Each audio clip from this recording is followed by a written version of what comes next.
right, welcome back, everybody. You're listening to It's Not the End of the World, and I'm Steven. And I'm Brittany, and I'm back. She's back. Last time, Steven's lovely father joined him, and that was awesome. He's amazing. Yes, he definitely has the voice for radio, that's for sure. He really does. As soon as I listened to it, I was like, oh my god, he could replace me. No, I don't think you could be replaced, Brittany. I'm sorry, you're too fit for this show. All right, well, let's talk about why it's not the end of the world. Yes. What do you think? I'm thinking that we talk about diet today because... What'd you eat today? Yeah, what did I eat? Oh, well, let's see. I ate an egg for breakfast, an avocado. I eat a lot of things when I eat, usually, so like my meals can be an extensive list. Eat some beans, a bagel, right on. And then the smoothie. All right, yeah. That sounds like a pretty good diet to me. Yeah, I take care of myself with that kind of stuff, the food. I didn't used to, not always, but I think learning about it is what helped me. Oh. And that's why I'm here to kind of share things today. Not that I'm some kind of guru diet expert, but that I know some other things about the food that we eat. Yeah, everybody finds some things out about certain things when they get older. That's something I've noticed. Getting older, I find out, I'm like, oh, wow, that really wasn't good for me, or, You finally have that realization that you maybe need to change, and that's all part of our experience. We're just learning and growing, so yeah, we're just here to talk about what is the right diet. There's plenty of answers to that question, to be honest, but we don't want to make it more complicated than it has to be. We want to try to make this simple, actually, because it's such a basic part of our life that it seems to be a problem when we worry so much about it. And due to the information age, there's just so many things that we encounter.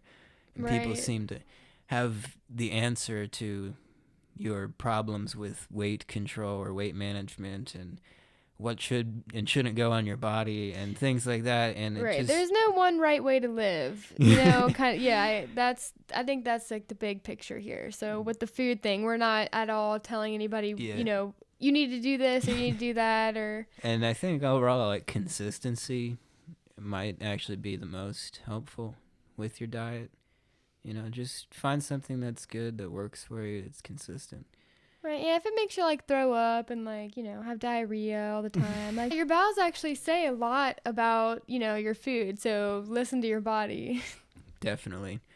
And as with a lot of our episodes, we're going to start off in the past.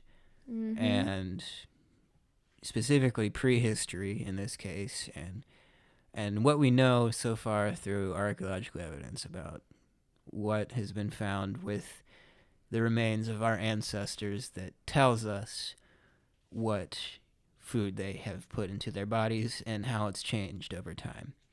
And maybe give us some insight into what we should be eating. So, as far as we know, for most of our evolutionary history, we spent time as frugivores. And frugivores mean that we would eat fruit as the most, that play the biggest part in our subsistence and what we put into our body was fruit, and then I would venture to say things like nuts and seeds and maybe roots like vegetables and things like that to supplement our diet. And we spent a large chunk of time eating that way. I'm talking like 90% of our evolutionary history. And that's tracing it back to, like, the people that you see in those diagrams where it charts the change in our body structure, and then they're standing upright at a certain point. I'm talking like when they're like hunched over and like almost crawling on their front legs. And then, easing into the evolutionary history, that would be where we spend most of our time. Right, but like around the connection to Homo sapiens. Yeah, Homo sapiens, our species, Homo sapiens, and taking it back as far as we can go, as far as we can see with what has happened, what has been left behind. And around 500,000 years ago, some people say 250 million, 300 million. Either way, around that time frame in history is when you start to see things like projectiles, like technology, tools that our ancestors developed. And it wasn't natural for them per se, but maybe it was. I don't know. That would be a good question, a philosophical question. I would say, definitely is philosophical. technology natural or not? But anyway, so they developed these stone tools, and what they can do with it is throw it at animals and kill it, and find ways to eat these animals. And over time, including animal protein in your diet changes your body, and it changed our bodies, our ancestors' bodies, to increase their stature and change the structure of their skeletal structure, the frame of their body. We started developing more like abilities to break down enzymes, so we were putting more things into our body, different types of food. Definitely cooked food, especially like that played a significant role in the amount of calories we could take in. The amount of calories we needed to function. Yeah, that too, because over time, the more that you eat, the more dependent you become on those foods. The more you do, like if you're constantly, especially if it's way back when you're talking about, we didn't have couches like TVs and, things like that. So people were constantly moving around and moving, and they were like, we need to find the next place. Yeah, it was like some kind of. So they're hungrier than we know. Sensational hunger that was developing, and it was due to our ingenuity.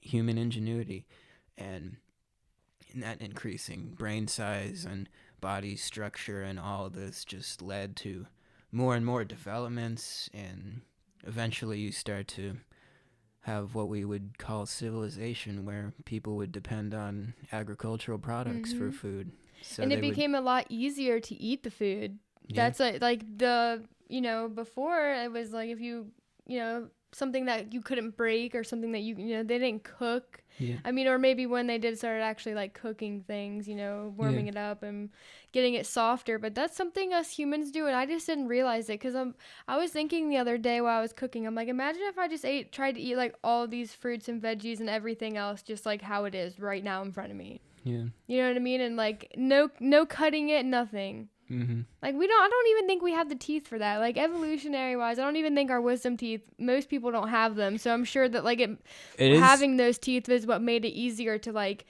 eat things that weren't cut up and easy, like your teeth are like your knives and cutting boards. It's true though, like the structure of our jaws have changed. Do you know we're the only species with chins?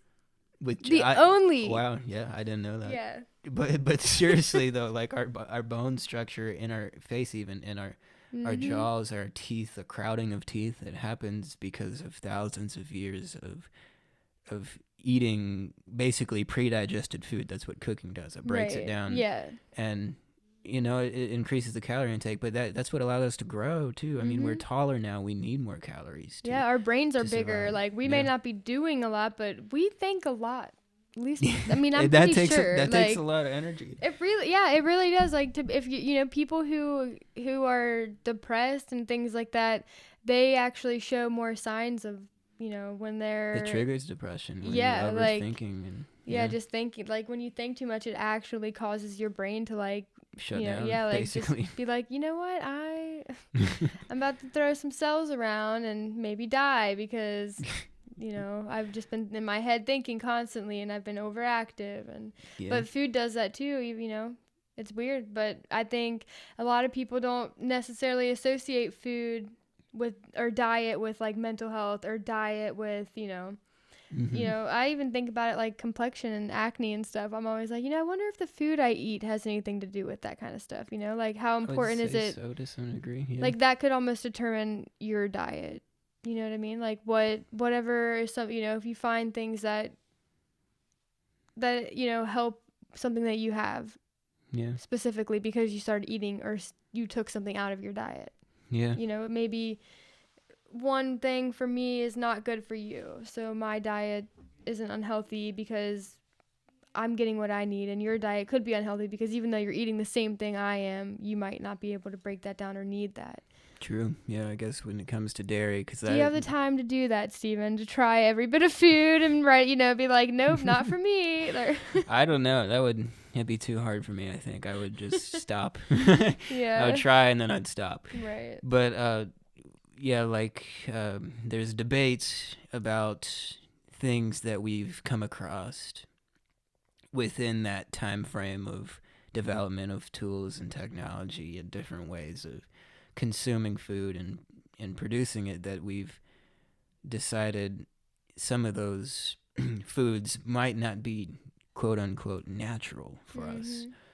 And when you ask a vegan, they might say it's meat or dairy.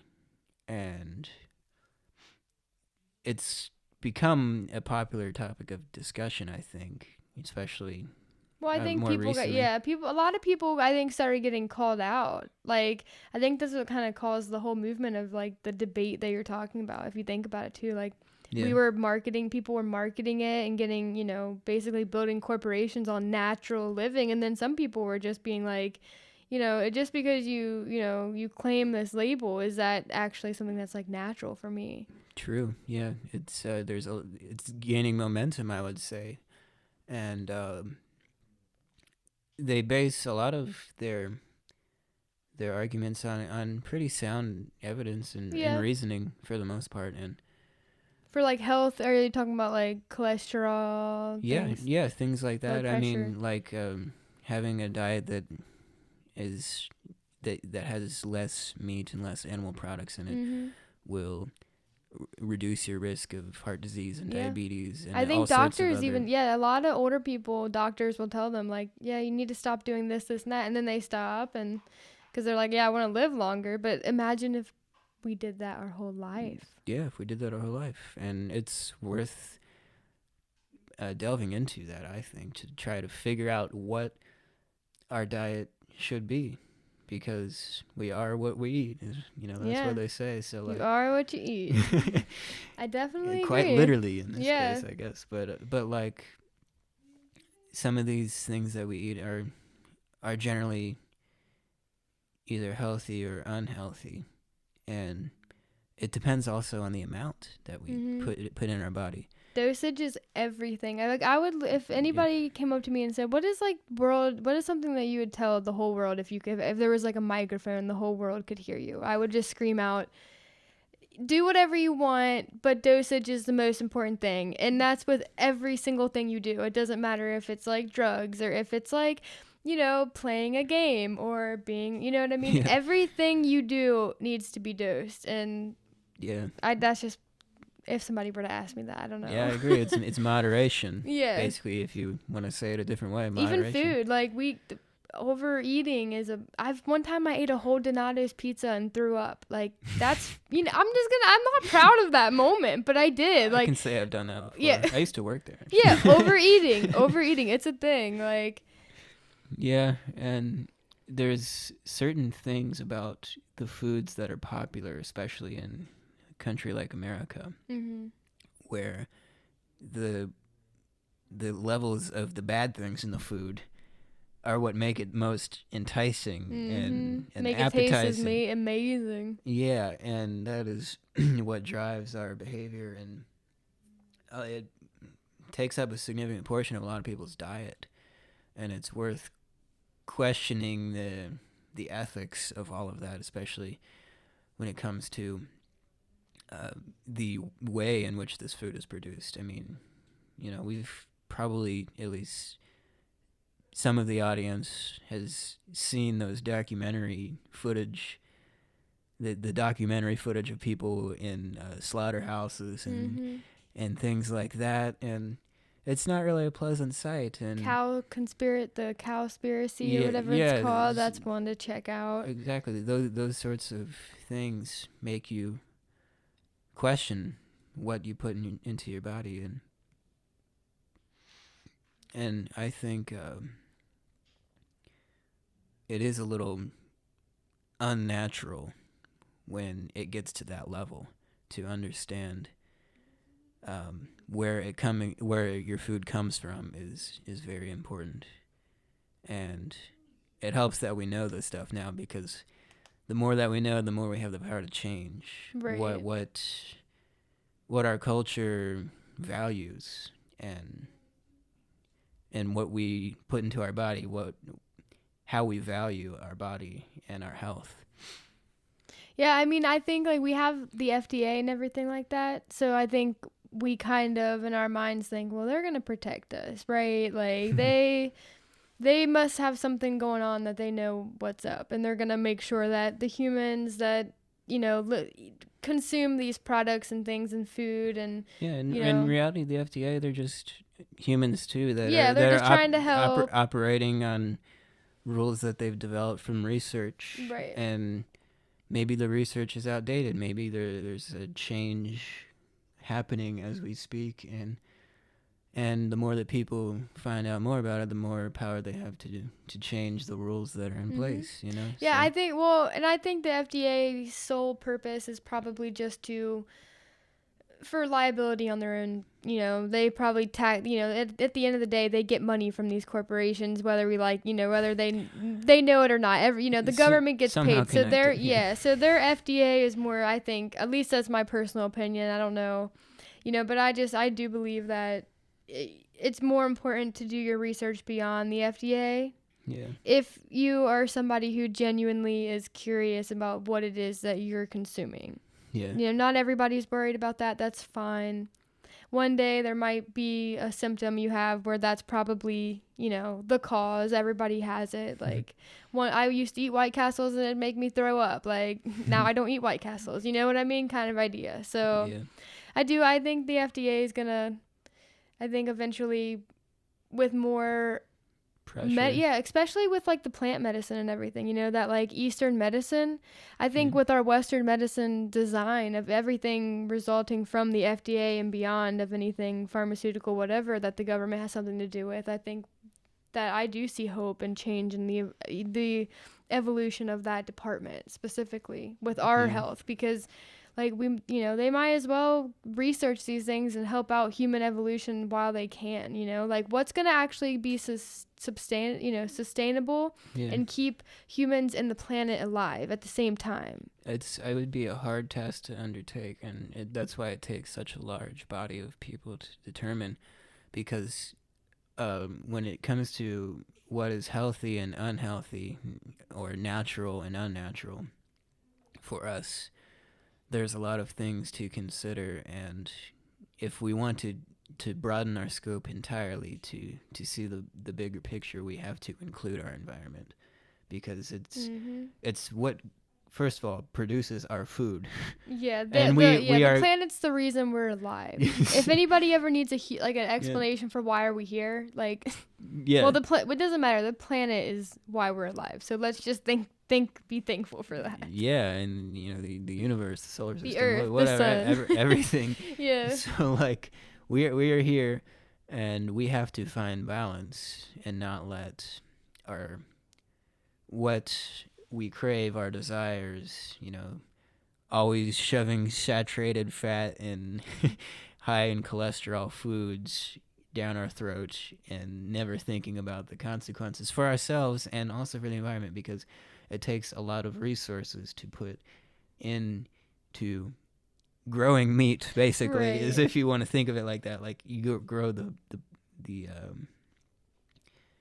supply, the feed for the animals, and then you have to feed the animals, and then they grow, and then you slaughter them, and that's just an extra process that kind of takes up more energy and resources. Right. And if we're going to have a lot more people on this planet, well, we can't have everybody eating steak dinners every night. Right. Well, not only can our hearts not handle that, but our planet literally can't. Like, with the amount of gases, like the toxic gases that are released throughout daily, throughout, this, just the, wherever, all of not it just has the to animals, go to the universe, all this stuff that we produce and put out there, like it's toxic as hell. Like I love animals, and humans I mean, if a human poops outside, you're supposed to bury it 6 feet under the ground, at least 3 feet. But I would say at least 6 feet if you're me, but standard 3 feet. But like, that's how, that stuff is very toxic. So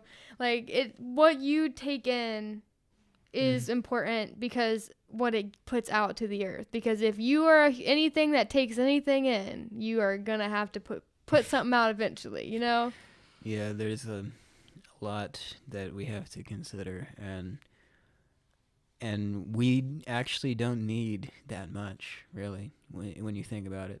Yes, at the beginning of this episode, I described how our stature and our size has changed over the course of developing tools to cook food and kill animals and use them for meat and survival.